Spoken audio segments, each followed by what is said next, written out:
All right, welcome back to Burn Pile. We've got a new episode now, new week, new episode. February is finally over. February is the worst month by far. It's not even close. You know, for the most part, the months of the year improve linearly. Uh, March is not a great month, but it's better than February. Right. There is an exception, which is January is great. I love the new year. Well, first of all, the first week of January, it's still Christmas. All the Christmas stuff is still up. Everybody's still got the Christmas spirit. Everything's great, and then it's also, it's New Year, and you've got that like New Year energy. You go into the coffee shops, and there's people writing in their journals and their planners. Now, yeah, they're gonna write one page there, and then never write again. But still, that energy is there. That kind of hope, that optimism. I like it. It's a great time of the year.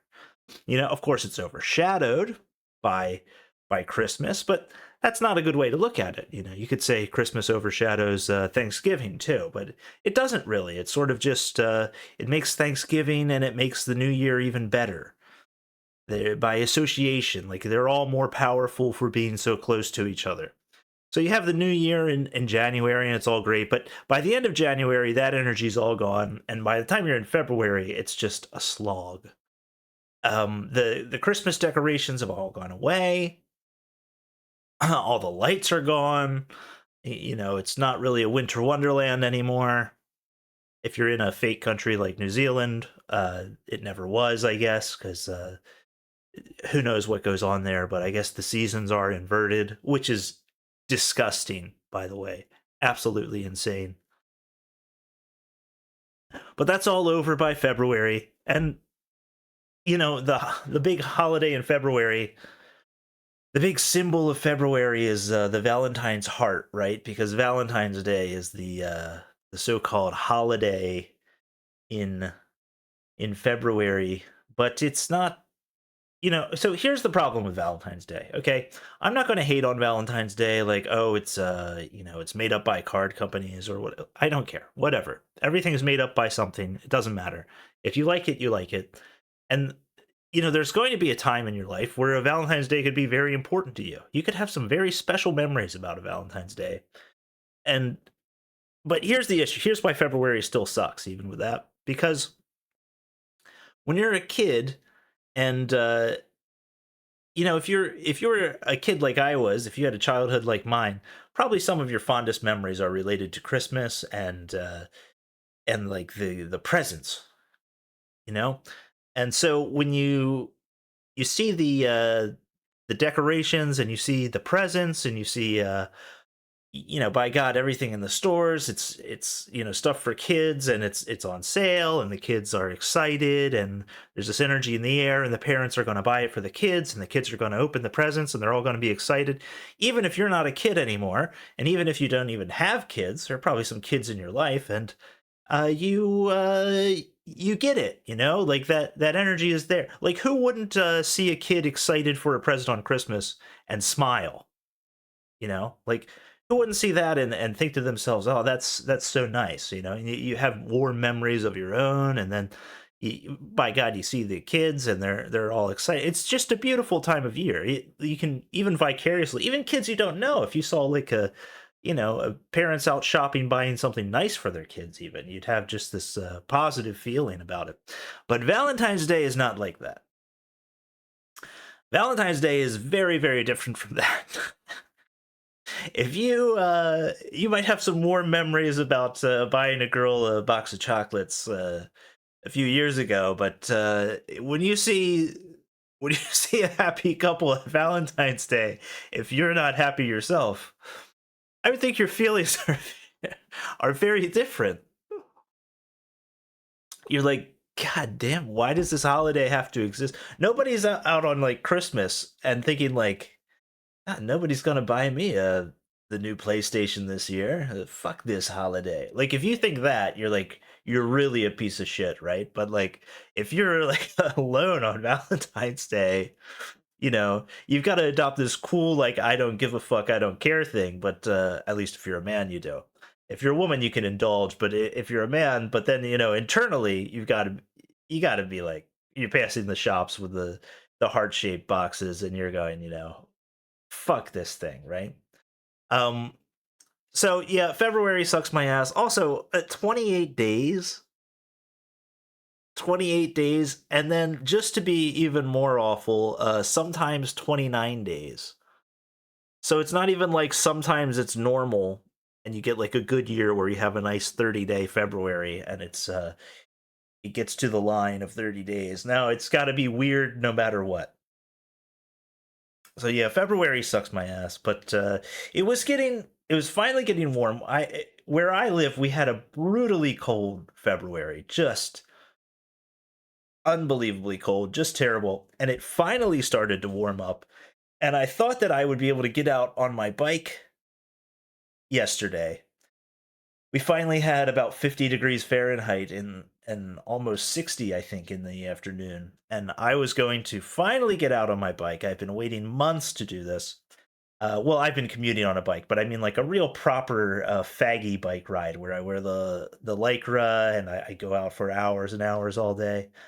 Um, I live on a path in a place where there are bike paths everywhere, so it's not that bad.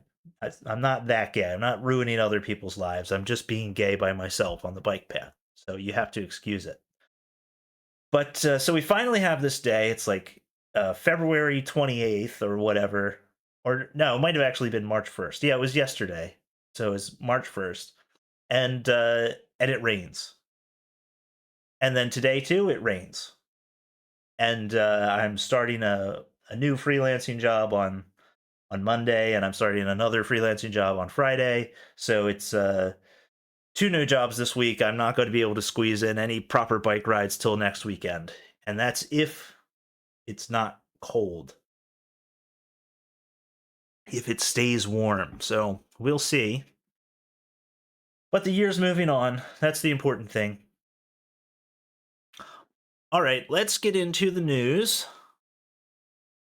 The first thing, I'm not going to spend too much time on this, just because I think it's been done to death already. Everybody saw what happened with Trump and Zelensky and the Oval Office meeting. All right, so I'm just going to play just a few seconds of this because we've all already seen it. But let's take a look. The problem is, I've empowered you to be a tough guy. And I don't think you'd be a tough guy without the United States. And your people are very brave. But you're either going to make a deal or we're out. And if we're out, you'll fight it out. I don't think it's going to be pretty, but you'll fight it out. But you don't have the cards. But once we sign that deal, you're in a much better position. But you're not acting at all thankful. And that's not a nice thing. I'll be honest, that's not a nice thing. Yeah, so this is one of the weirdest issues to me, the Ukraine thing. This is the issue, like, more so than COVID, more so than almost anything else. I am so much against this war in Ukraine, and I find it so hard and just baffling to relate to anyone who has like a pro US intervention in Ukraine mindset. I just don't understand them at all. I mean, I really try to, but the things they say make no sense to me. Um, there are left wing figures that I respect that I've mentioned before. Noam Chomsky is one. Noam Chomsky was against this because, of course, because he was like an intelligent person.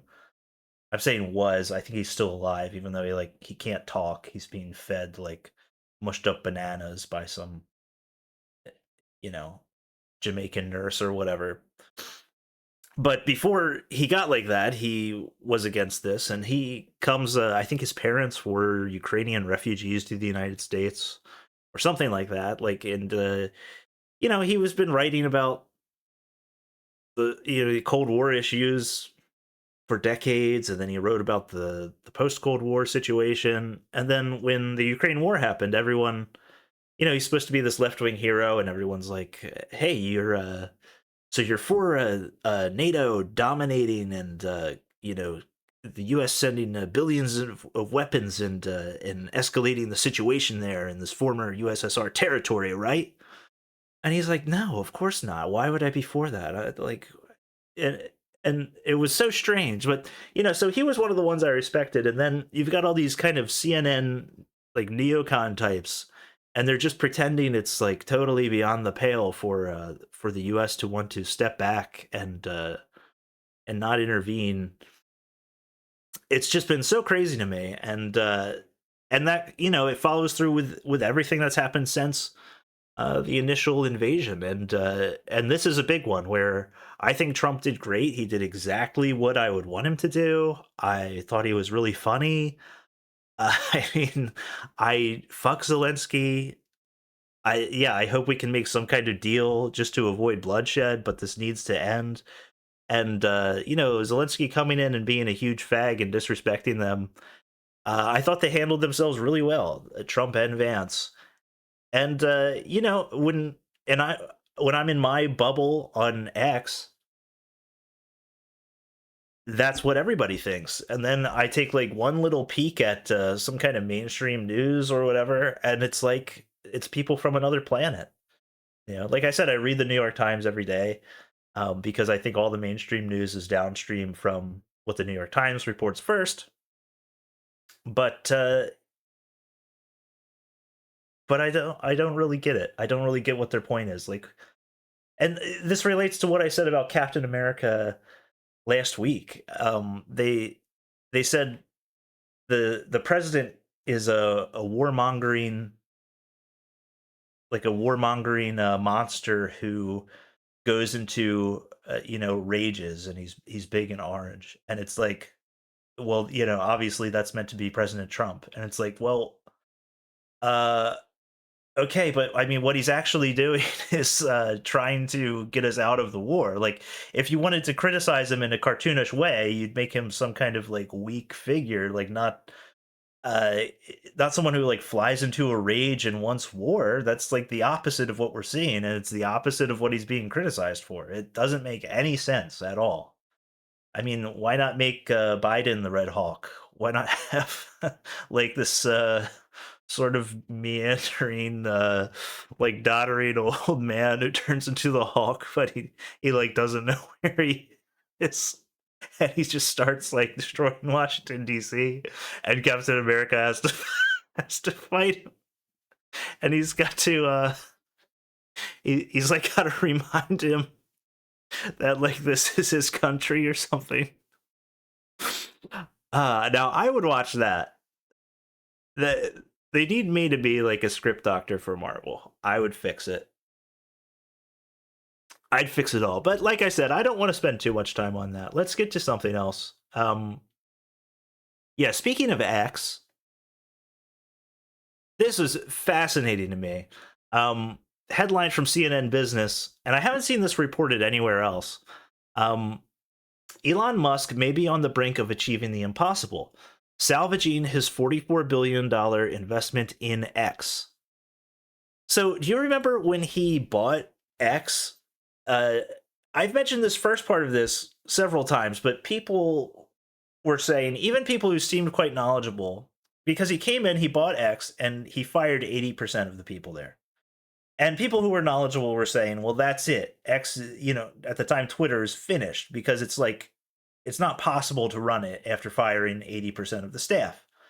And it's just, they said, oh, it's going to shut down over the next few days. Archive your tweets, everybody, and move to another platform. It's going to shut down over the next few days.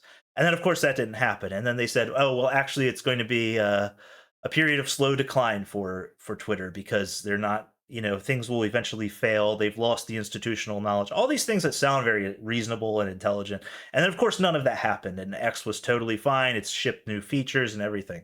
And the other half of what they said is they said, well, Elon overpaid, which he did. He paid way more than what the company was valued at the time, which is something you have to do to some extent in a hostile takeover, I think. But so, they said, oh, he paid way more. It was a big waste of money. It was a vanity project or whatever. And then, of course, when Trump won the election and Elon had campaigned so hard for him, they said, "Oh, it was all a play for like that kind of power. Like he spent 44 billion, but that's how he got control of the government, or or whatever it was." And then, and now we see that actually, no, he's actually brought the value back up to what he paid for it. He fired 80% of the staff, and then he made it more valuable, worth more than it's ever been worth, and worth what he actually paid for it. And I'm not a huge Elon fan. Elon is a cringe fag all the time. Everything he says is cringe. He's not funny. He was just on Rogan again. The episode just kind of sucked. Um, I like SpaceX. I like firing most of the federal government. I think those things are cool. I like that on X there's just complete insanity and crazy shit. Even though there are some trade-offs with that, I like all that. Um, but Elon as a person, he just kind of sucks. He's not funny. He's really grating and annoying. I don't like looking at him. I don't like thinking about him that much. But I will tell you that at no point in my life have I ever once thought that I was smarter than him. At no point in my life have I looked at like any deal he made and thought, like, I personally, like, I thought maybe some other expert was right, or someone who had some insider knowledge was right, and that he must be wrong. But I've never thought that, like, oh well, I've actually analyzed the business angles of the takeover of Twitter, and I've figured out some things that Elon must not know. Because that would be a crazy thing to think. And yet like that's like mainstream. That's like the default. Like, people just post that, let me tell you why Elon's wrong, and it'll be a big thread, a bunch of shit about anything, about cars or whatever, like going back from before he was even like a right-wing figure. And those people are always proven wrong, like 100% of the time. He always wins and he's always right. And this is probably the latest example of that. So I actually have an X premium account. I think it was like $80 for the year. I don't know if it was worth it, but one thing I didn't even think about when I purchased that was the Grok AI thing.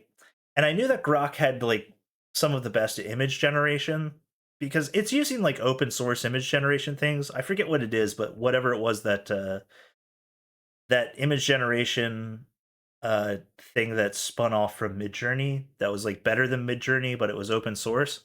It has an implementation of that. So that's just an open source implementation, but it's easier than setting it up on your own machine. It has that, and that's pretty good. It has some of the best image generation, I think, and has for a long time. So, and now it's the latest version of Grok AI has beaten DeepSeek, and it's beaten all the other models. So now X has the best AI in the business right now. It has the best, most state of the art AI.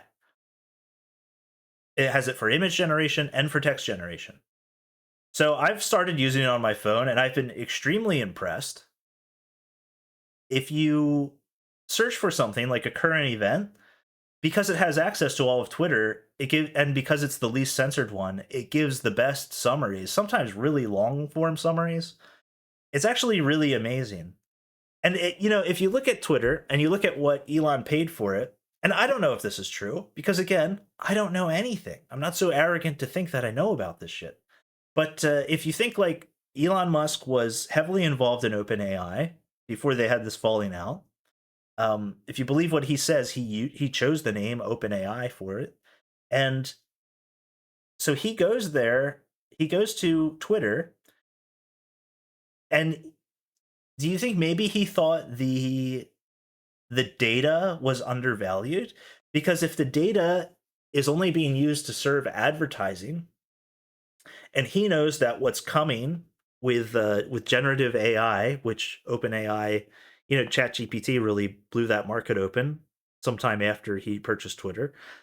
Like, if he knew that that was coming, which it seems like he might have, he would know that the data was undervalued for AI training, right?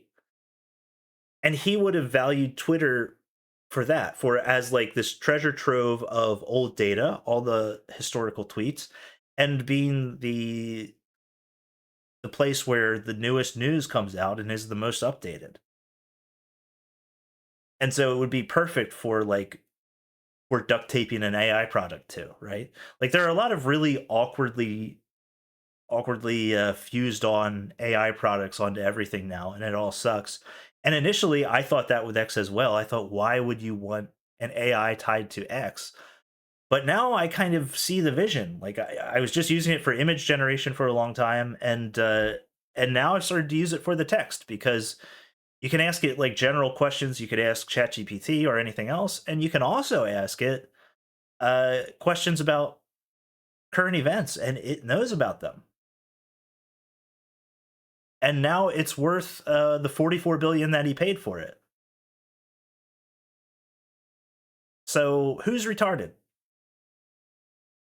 Who's the retard? It seems like it's not Elon. It seems like it's everyone else. All right. Let's move on. Next story.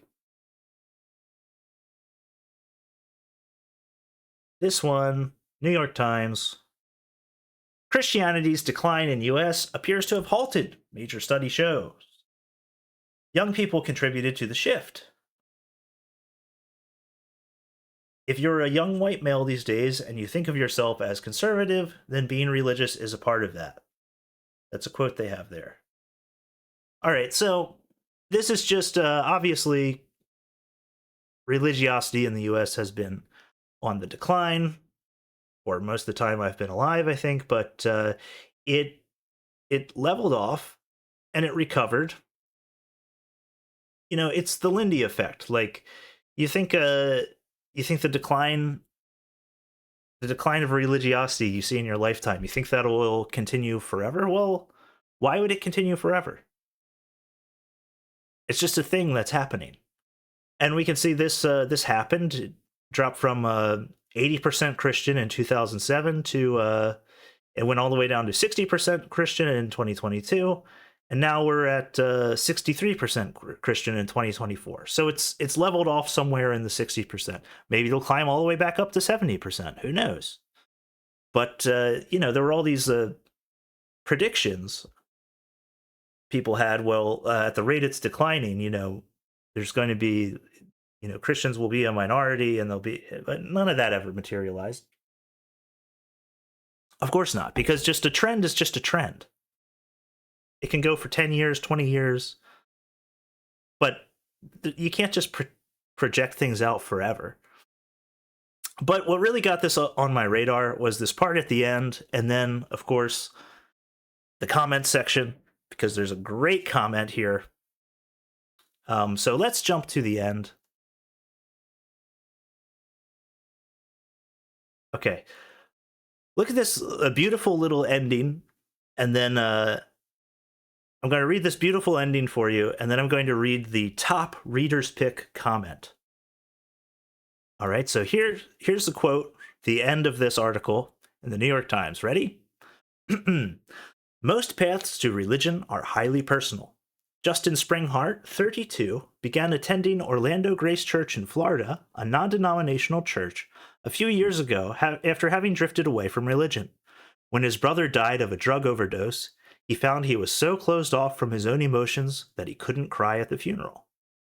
When his personal trainer invited him to a church service, he felt at home as soon as he walked in the door.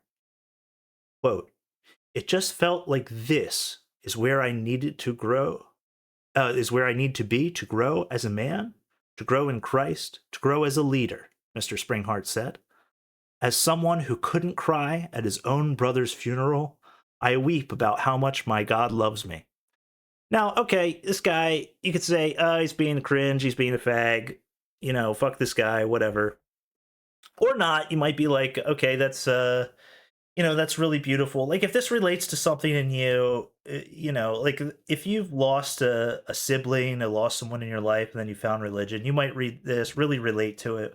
You know, whatever. I'm, like, I don't really care. I'm not much for these, dramatic conversion stories. I think they're all really stupid and overblown. And you talk to the people a year later, and they're on meth or something like. So personally, like I'm not overly enamored with this guy, but this was a lovely little ending to the story, right? Because it's like here's these demographic shifts. The young people. It says in here a lot that the young people are becoming more religious, like especially young men, and and then journalism 101. They do a little a human thing at the end. They interview one specific youngish guy, 32, and he tells his little story of becoming religious, and then the article ends. Totally inoffensive, totally journalism 101. It's fine, right? Now let's look at the top comment. And again, this is not this is not me like digging in deep to find like some random weirdo saying something awful. This is the number one reader's pick. 945 recommended this one.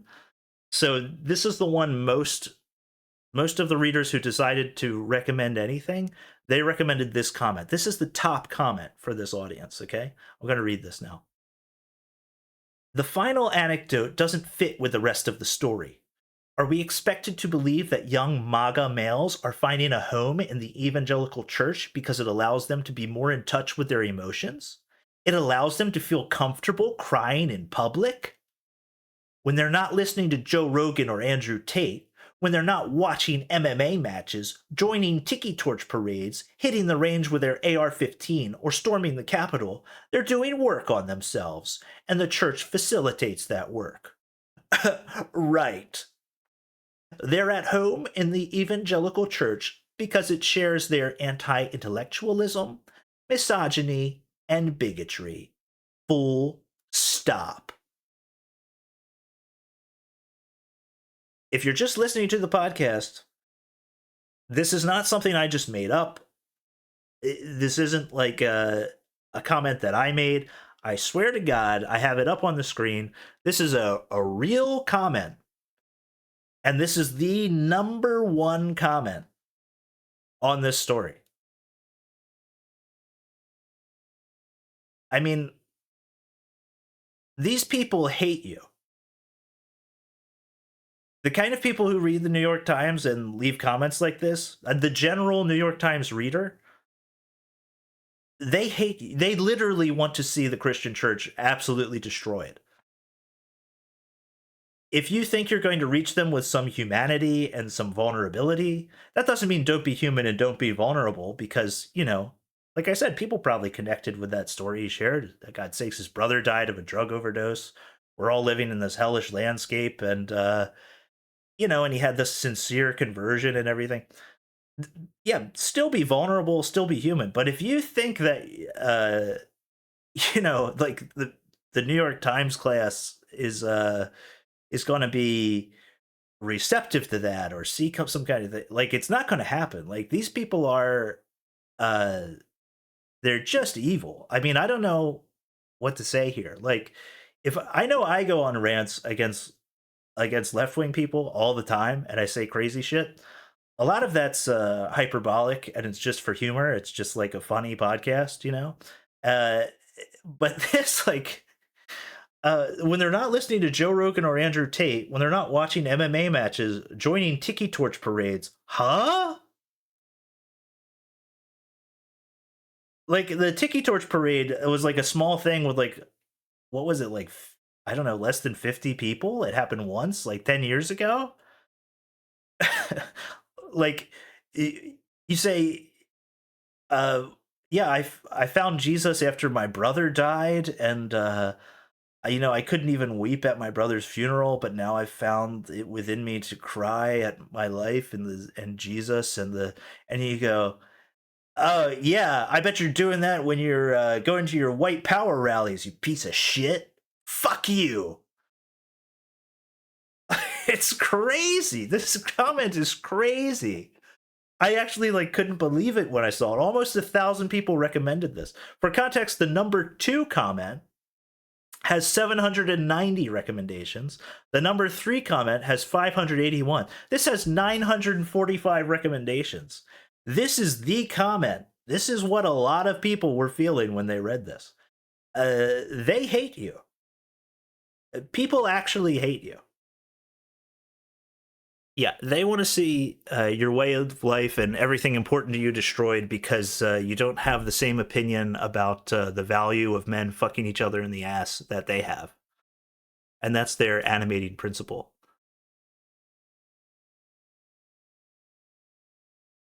All right, next one. On the religion subject, let's stay on religion.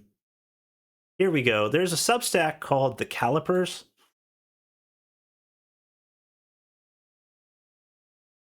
And this one's all about what happened with the Free Tibet slogan and movement.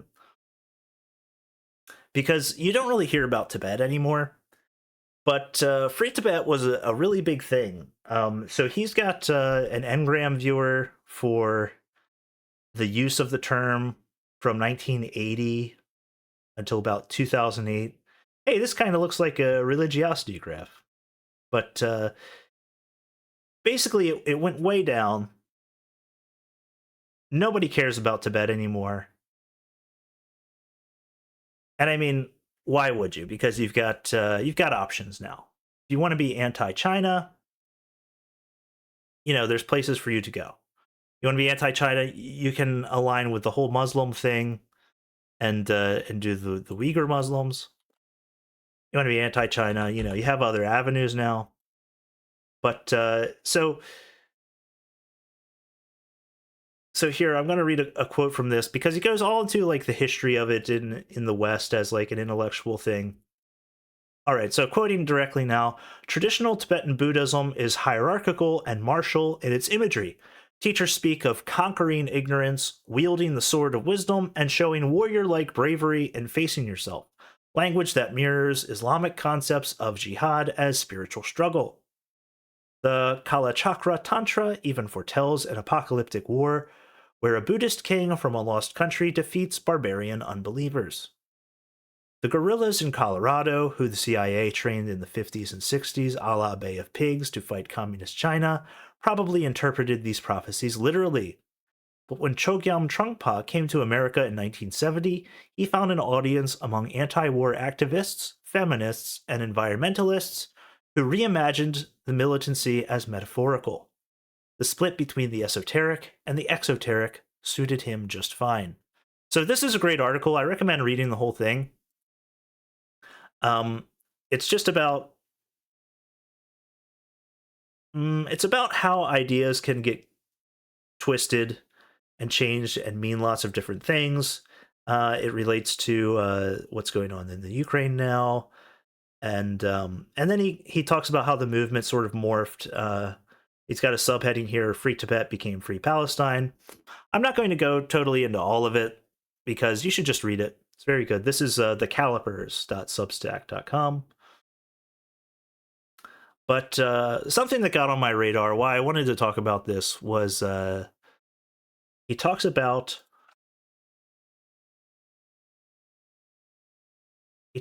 rape at a certain point. He talks about the Tibetan Buddhist movement in these left-wing circles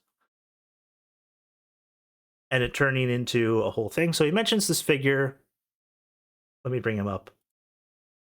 Osul Tenzin.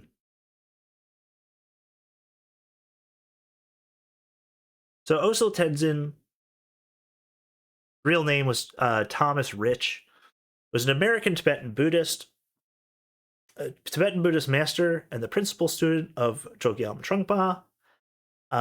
He was empowered to be the first Western lineage holder of the Kama, whatever. Come on. I'm not reading all this. These made up words with your fake country and fake religion. That's a joke. I like Tibetan Buddhism just as much as everyone else. But yeah, so basically this Western guy who became really important and powerful in Tibetan Buddhism. Okay, but so he got mentioned in that article I was just saying you should read. And this Wikipedia about him is crazy. So basically, He's a Tibetan Buddhist spiritual leader here, like the chief monk or whatever you call it. And he dies of HIV because of all the guys he's fucking. Um, it's crazy. So let's get into this.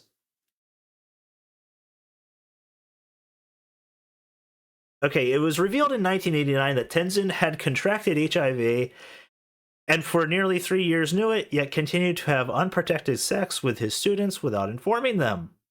He transmitted it to a student who later died of AIDS.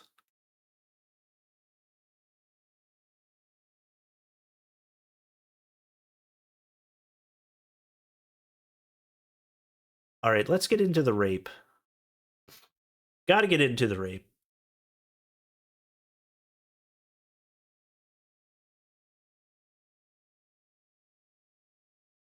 All right, here we go. Again, this is a quote from the Wikipedia. As one scholar who has studied the community noted, Tenzin was bisexual and known to be very promiscuous and enjoyed seducing straight men. But the community did not find his behavior particularly troublesome.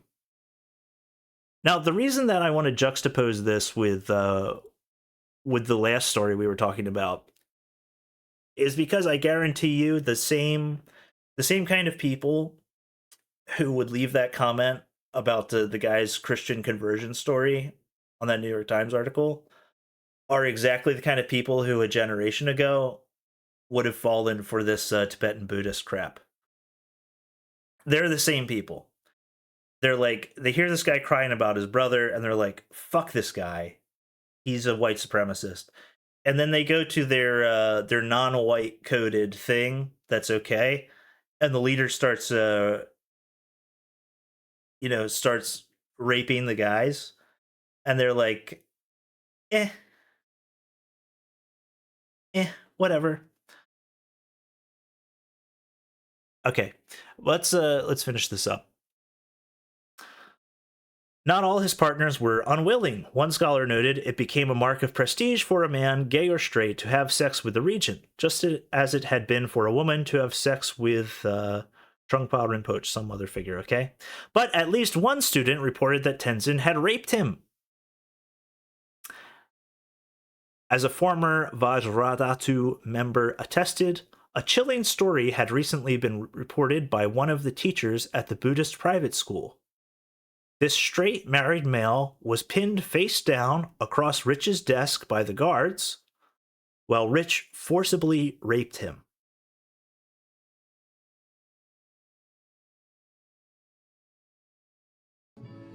Neil Gaiman? What are you doing in my falafel? Oh.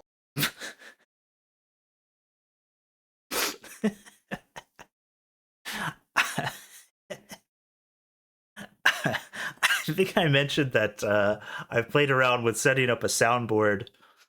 I guess I'll eventually set it up and use it, and when I do, I'm gonna put in this one. It's too good. We got I think her name's Sue Ellen from the cartoon Arthur, which Steven Crowder was one of the voices for. Great cartoon that we love here on Burn Pile. Got this little 6-second clip here from when our friend Neil Gaiman was a guest voice on the program. Okay, let's listen to the whole 6 seconds. Oh, this is silly. I was quite enjoying it, actually. Neil Gaiman? What are you doing in my falafel? That's something many a young lady has asked, Sue Ellen.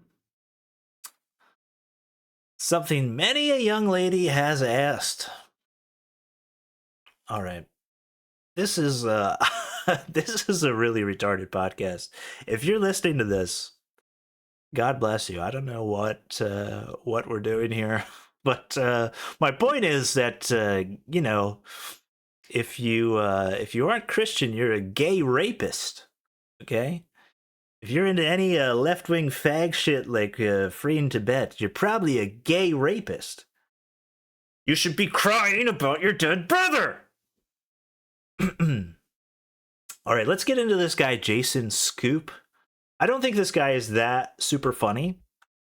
but he did do something that I liked a lot. He did something really fucked up and tasteless that I really enjoyed and was very impressed with. Hold on.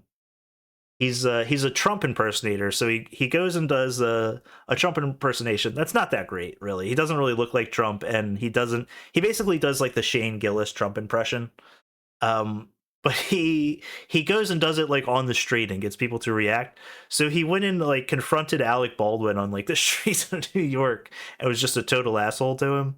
And I'm retarded, but it's pretty funny. So let's check it out. Alec, it's your favorite president. Look, Alec, I will offer you a total pardon, because I want to be friends, right? I want to be friends. I will give you a total pardon for murdering that woman. Kiss the ring. Now, so this is really, really stupid. Like, if it were anything less than what it is, I wouldn't even show it, and I would call this guy a fag. But there's something very, very, very funny about going up to him and telling him he's a murderer. And then telling him he has to kiss the ring. Like, it takes some balls, and it's very, very, very funny. Let's go on. Kiss the ring, Alec. Kiss the big, beautiful ring. Come on, Alec. Come on. Because Alec is a huge lib cuck fag. He did that impersonation of me. It was not too hot, not too good. He is a huge lib fag who's like batted for the other team a lot. So it is very funny to go up to him in his hour of distress, where he's because he's you know, he had that whole manslaughter trial because he shot that lady, and call him a murderer to his face. It's just amazing. But look, we're back in office. You lost. So Alec's ignoring him. If you're just listening, Alec's just ignoring. He's like packing his shit in his big SUV. Well, Alec, if you don't want that pardon for murder, This guy's back turned. He's ignoring him. You can call it first degree. You can call it whatever you. It was. If you're not familiar with the story, you must be. But Alec shot this lady on a movie set. He thought he had a blank, and he was supposed to shoot into the camera, and had a real bullet in it. So it was a manslaughter charge. He got off because of like procedural issues, and so getting in his face and saying it's first degree murder is really good. You what? But it was not good. She's looking down on me right now, smiling. Thank you for confronting Dude does the kick man ass, honestly. Who took me out, who killed me, and that's okay. Let me ask you a question. Sure. No, you realize, by the Whoa. way. No, look at me. I want you to Yeah, look me in the sure, eye. sure. You got a camera on me here? The ring? No, it's the ring. But you realize my kids live in this building, right? But I want you to know something. We love the children. We're doing great deals for the children. Listen to me real careful. Okay. If this camera wasn't here, I'd snap your fucking neck and So he even does this tough guy thing. He says, "If this camera wasn't here, I'd snap your fucking neck." He's in his 60s, I think. He says, "If this camera wasn't here, I'd snap your fucking neck." He's talking real low like this. He said, "I mean, what a piece of shit. You did kill that lady, you asshole."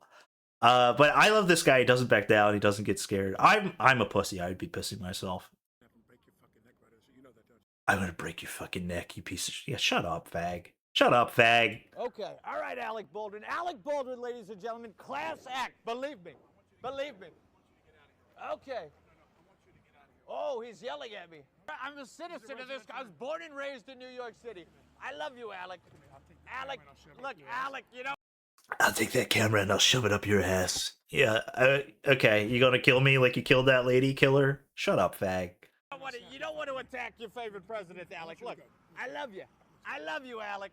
He's got more balls than De Niro, that I can tell you. De Niro ran away. Alec confronted. That's good.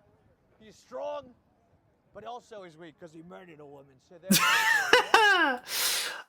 Yeah, I have a feeling all this guy's videos are really cringe and terrible, but this one really did kick ass. I don't think I'm gonna watch like anything more by this guy, but that video in particular, that was really good. Just I love going to somebody's face and calling them a murderer. That I just really, really like. All right, let's get into the next story here. This is a Reddit thread, and to me, this was like the plot of like a horror movie or something. But I'm curious what you think, dear listener, about what kind of horror movie it is. Okay, so this is this Reddit thread. The title is "Our Gay Cruise Just Rescued a Sinking Refugee Ship in the Gulf of Mexico." And by the way, excuse me, a Gulf of what? Gulf of what? The Gulf of America there, pal. But it's just this. It's a little. It's a video. It's a little dinghy coming out from a cruise ship, and there's a little, a really cartoonish like refugee little like rowboat with a little sail on it. So the whole thing's just very funny, but so I said when I introduced this just a minute ago, I said it's more like a horror movie to me, but I wonder what you were thinking when you the listener, what did you think I meant by that with the horror movie? So there's two ways this horror movie can go. Um so I guess the first would be that the refugees come on the gay cruise and they're armed and they realize it's a bunch of faggots there. And these third world guys just go on like a killing spree and they're hunting them down, and there's like, there's like gay guys like jumping in the water and getting shot and everything. Which that would be pretty good, okay? But that's not exactly the first horror movie that jumped to my mind. My horror movie, uh, and this does show that I empathize with refugees from the third world who are a different race than me, more than I empathize with like white faggots.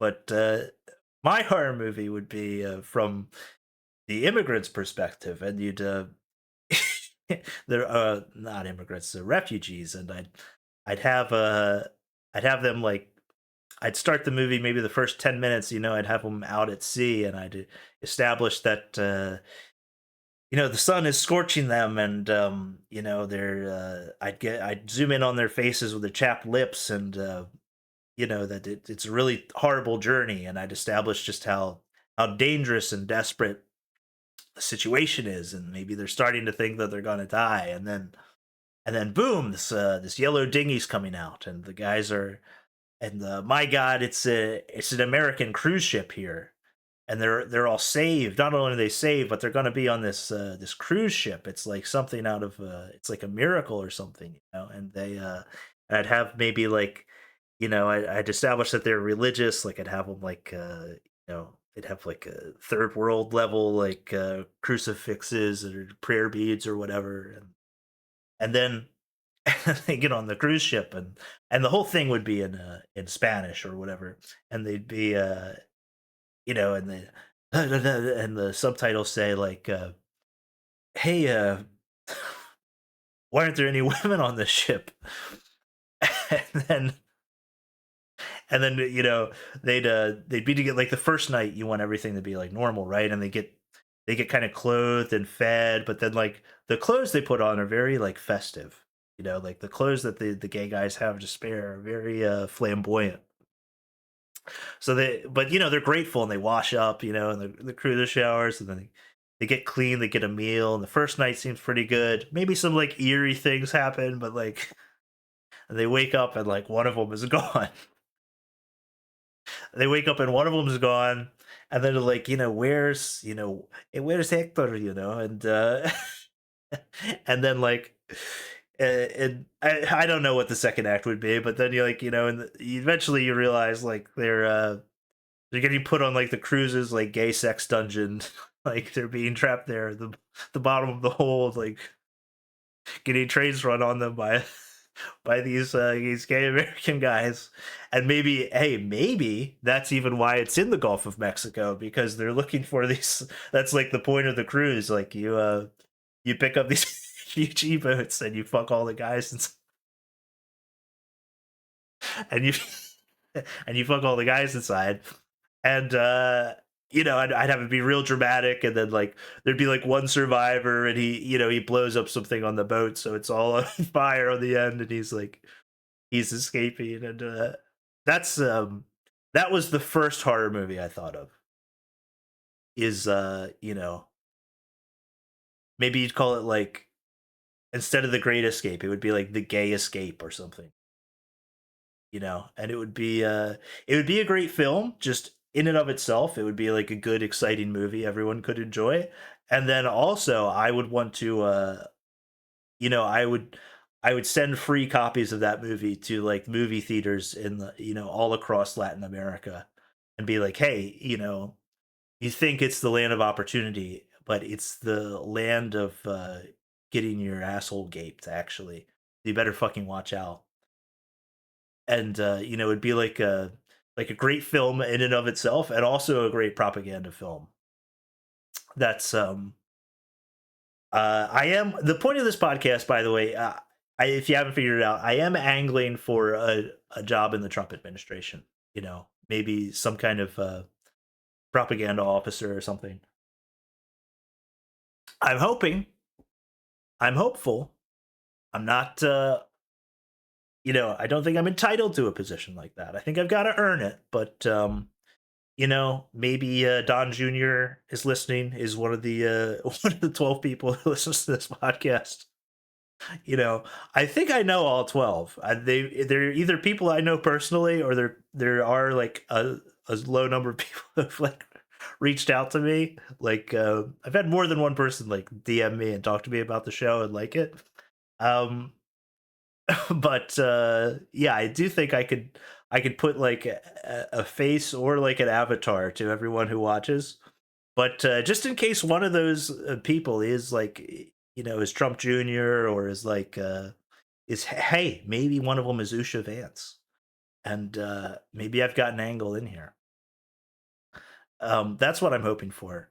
Let's do. I think we're gonna do just one more story.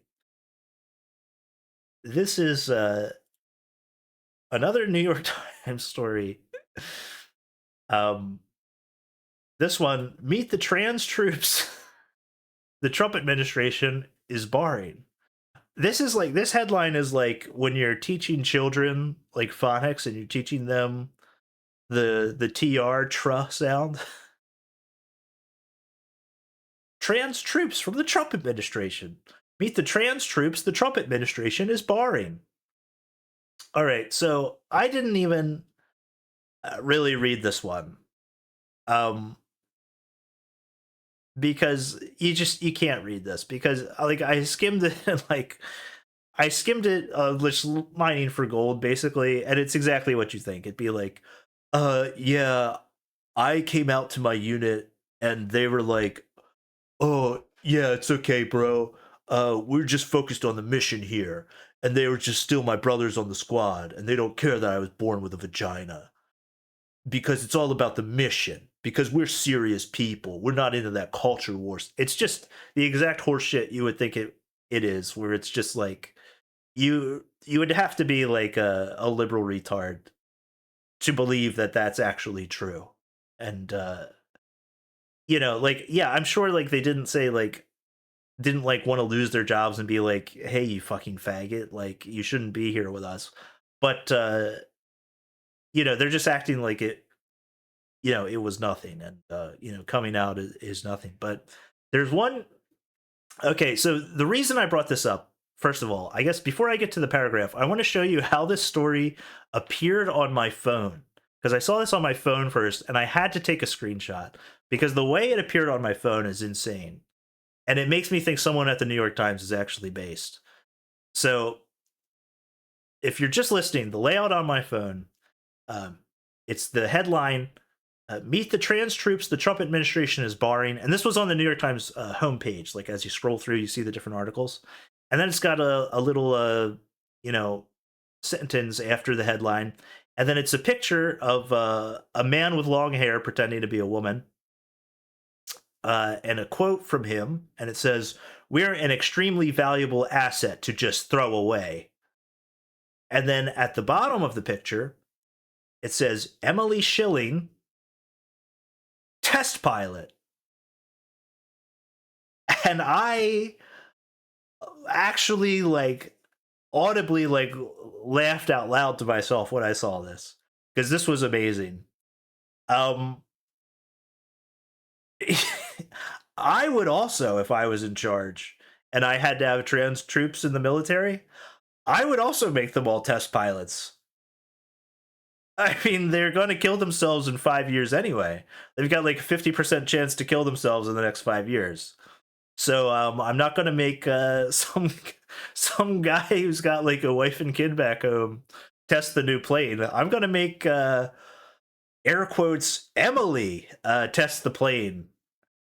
And just the way this is laid out was so funny to me, and it really does make me think someone at the New York Times is like completely on our side and is just like is making layouts like this and is just daring anyone to say anything, because this is honestly insane. Like, that's crazy. But I did actually skim the article. Like I said, I skimmed the article and I did find gold. I did find just an amazing paragraph. Just a paragraph that has to be read to be believed. I think if you're just listening to this podcast and you're not watching me bring these up on NewYorkTimes.com, you might just think I'm making all these up. I swear these are all real. So this is a real quote. I'm just going to read this. I'm just going to read this paragraph. No embellishments. I'm just going to read it for you. Okay. Chief Warrant Officer Joe Ellis was just out of high school in 2009 when she joined the Army National Guard as a helicopter mechanic. She deployed to combat as a door gunner, then became a Black Hawk helicopter pilot. In 2021, while going through the military's brutal survival school, where pilots endure mock torture, sleep deprivation, and solitary confinement, she had a sudden realization that she was trans. I mean, what do you do with something like that? What do you do with an article like this when you see it? Because I couldn't, if I were writing a satirical article about trans people in the military, if I were clever enough, I might have a first draft where one of the troops realizes they're trans after being tortured and sleep deprived. But I would probably get rid of that in the second draft because it's too ridiculous. But, you know, reality doesn't have constraints like that. I mean, this is insane to me. Like, this person, you're torturing and sleep depriving them, and can you imagine being one of the trainers, by the way? You've got to do mock torture, whatever that is. Sounds like mild torture to me. You're doing mock torture, you're sleep deprived, you've got this poor kid in there out of high school, and you're sleep depriving him. You're putting him into solitary confinement, and like part of your duties, I'm sure you got to like check in on him every day, you know, and you're doing all this to him, and like the first day, you know, it's like, oh yeah, he's sleep deprived, he's really angry, he's slow to respond to orders. Second day, you know, you write down like the progress, you know, and the third day, like he failed to get up, or he stumbled, fourth day, and he's doing like more poorly on all these physical tests. His strength has degraded 30% since when he was well rested, and all this. And then you're writing in your journal, and then it's like fifth day, now he's a faggot. Fifth day, he comes out and he says, actually, I'm a woman now. You know what? Like, what are we talking about here? That should be like in the manual. It should be like, oh, if their strength falls beyond this point, then you actually have to bring the medic in. Or if you hit these thresholds at the training, then the training's gone too far. It's too risky. You've got to, they'll have to do the training again later, and you got to call it. I mean, one of those conditions should be when they come out and say that they're gay, or they come out and say that they're actually a woman. Like, that's crazy to me. Is that insane? I mean, is it just me here? You torture a high school kid until he says he's a woman, and then years later you're interviewing him about how diverse and wonderful your military is? I mean, what the fuck are we talking about? All right, that's it, everybody. Thank you for listening. I'll see you next time.